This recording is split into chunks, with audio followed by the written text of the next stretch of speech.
History bombs, I presume. Ladies and gents, let me introduce. If you have not by now deduced, Mr. Sherlock Holmes. Delighted to meet you all. Though sadly for the Met, he's entirely fictional. This history bomb will unravel his mystery. To do so, we'll delve into history to meet the author who provided the toil, one Arthur Conan Doyle. Born Edinburgh scholar in 1859, young Arthur cultivated an adventurous mind, fixated with Sir Walter Scott's Ivanhoe and detective books by Edgar Allan Poe. At school he regaled tales, but always shrewd. He'd only keep talking in return for food. I'll continue my story, but make no mistake, I'll only go on in return for cake.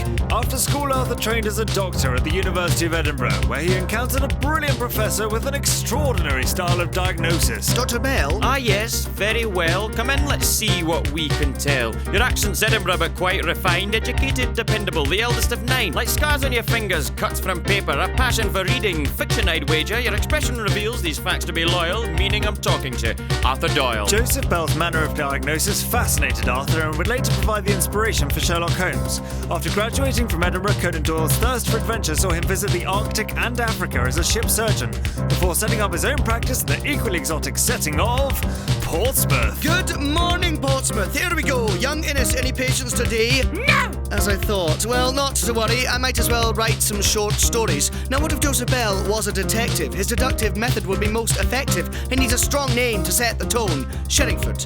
No, Sherlock Holmes. The first Sherlock Holmes story, A Study in Scarlet, was published in Beeton's Christmas Annual in 1887 and promptly sold out.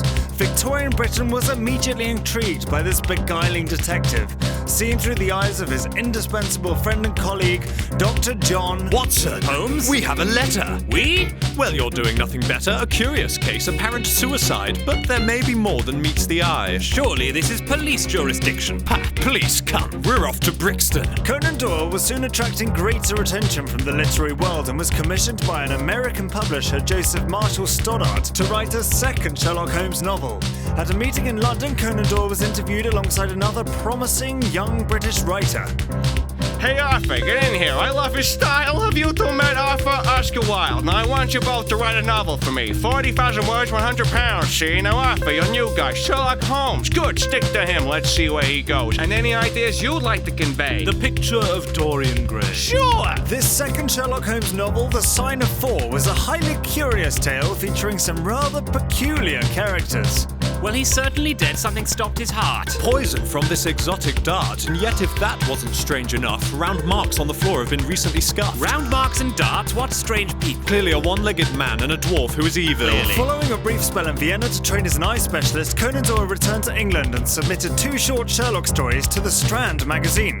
Your work has such excitement and flow. The best since Edgar Allan Poe. I'd like for more, they're most effective. Our readers will adore your great detective. In 2 years, he wrote 24 short stories with iconic illustrations from Sidney Paget. That's a lot of stories, and his imagination was being tested. Mr. Holmes, Inspector Lestrade for you. Aha! Superb! Another cryptic clue. What is it this time? More orange pips or another man with a twisted lip? Now, Watson, Lestrade, what's your business here? Well, to coin a phrase, I'd say lend me your ears. A quizzical case, but you're up to the task. Is a straightforward murder too much to ask? By now, the Sherlock Holmes stories were hugely popular. Conan Doyle, however, wanted to step away from his detective shadow and planned the unthinkable. I spent too much time on London's detective. More important work has been neglected. And I can't say the Strand has not been generous, but I think it's time to put an end to this. But whom and where to stop the party? Enter Professor Moriarty. It's you and me both, Holmes. If you say so, my brilliant, if hitherto unmentioned, arch nemesis. Holmes!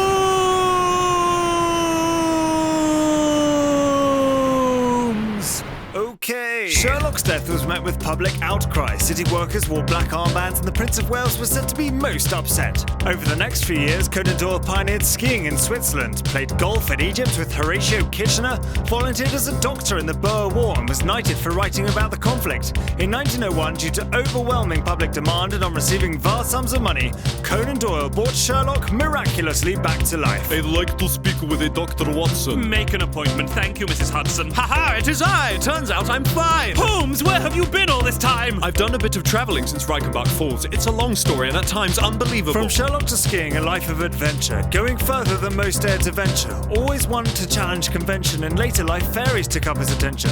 Writer, pioneer, politician, here was a man who defied definition. And who could predict our eternal addiction for this Portsmouth doctor's riveting fiction?